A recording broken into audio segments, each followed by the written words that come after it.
the center of gravity has moved to the battlefield. And I'm not a military expert, so it's very hard for me to assess the current situation. At the political level, it's been surprisingly quiescent.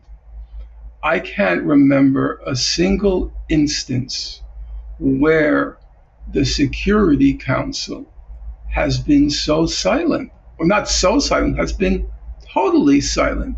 I mean, at this point, there would have been meetings, there would have been different draft resolutions being circulated. There would be so much activity in the Security Council. And so far, there's been total silence.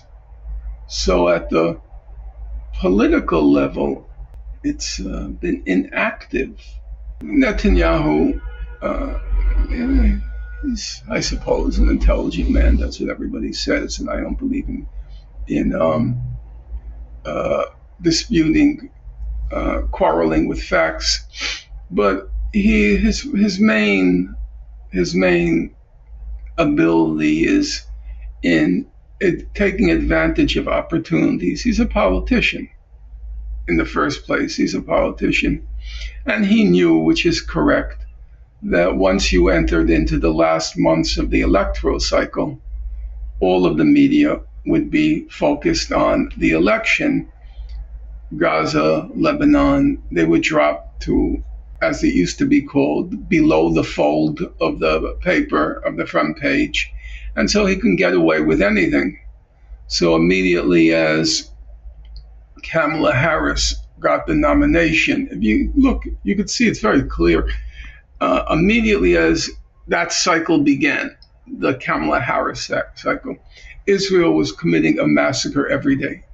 It was just bombing this refugee camp, bombing that school, because it knew it could get away with it. There would be virtually no coverage of it.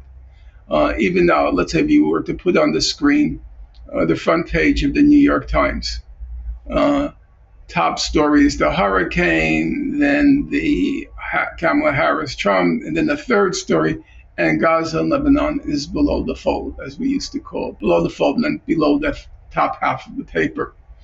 He knew that he would be insulated from any political pressures. He, meaning Netanyahu, he would be insulated from any political pressures for the last couple of months of the electoral cycle. So politics has been absent. The college scene, I think probably students are regrouping and trying to figure out how to move forward after the draconian crackdown in spring, and now the implementation of all of these restrictions on free speech, which make a lively movement well nigh impossible.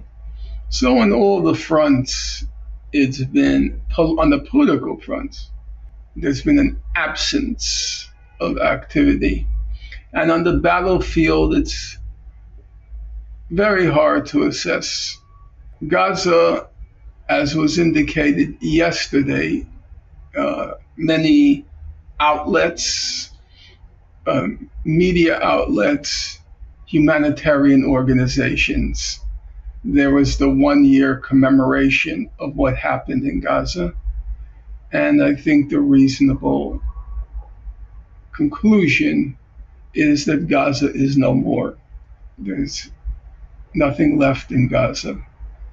Right now, if you recall, at the very, very beginning, when Israel first gave the order, I'm talking about October, roughly around October 10th, 2023, when Israel gave the order for the people in the north to go south, and they drew the line. You remember? They drew the line. I said at the time, well, it's obvious what Israel is going to do.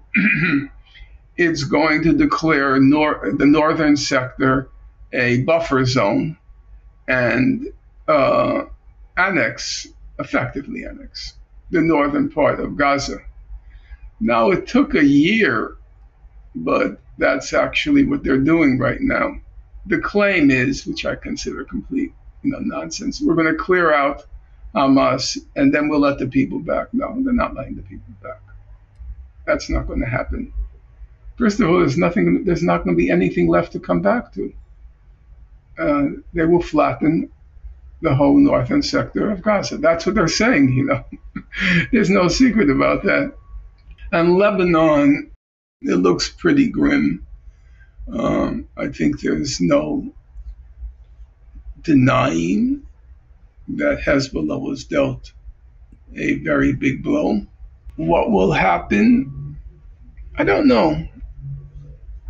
I've been listening to all these military analyses and whether Israel knocked out all of Hezbollah's long-range missiles, whether Israel can isolate the south of Lebanon from the Litani down and just bomb it relentlessly like it did Gaza, and everybody will be wiped out.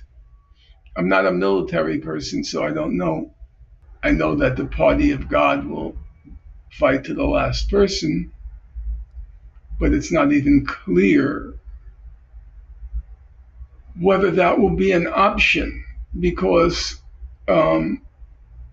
Syed Nasrallah's stature enabled him to carve out some political space vis-a-vis Iran. In other words, he doesn't just do what Iran says. He was able to assert an independence and autonomy.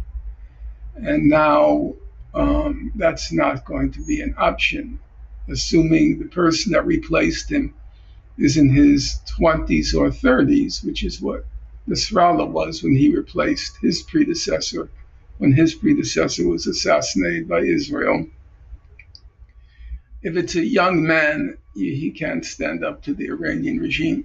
And the Iranian regime, it's going to be looking out for its own interests. And it may say, we're going to end all the resistance in exchange for a ceasefire. And then the Hezbollah won't have an option except to agree. So they've lost a lot of their autonomy, I believe. So all in all, it looks grim. What can I tell you? It's the only thing one can do. I had a very close friend in the West Bank, and when the first Intifada was defeated, I asked him, did anything good come of this? Meaning the civil revolt. Did anything positive come of it? And he said, because he was a real political person, he said, the lessons learned. He said, lessons learned. And it's the same thing here. One has to be very sober, analyzing the lessons learned. And I learned a lot from the past year. I made errors, significant errors in some cases, born of illusions. So trying to figure out the lessons learned.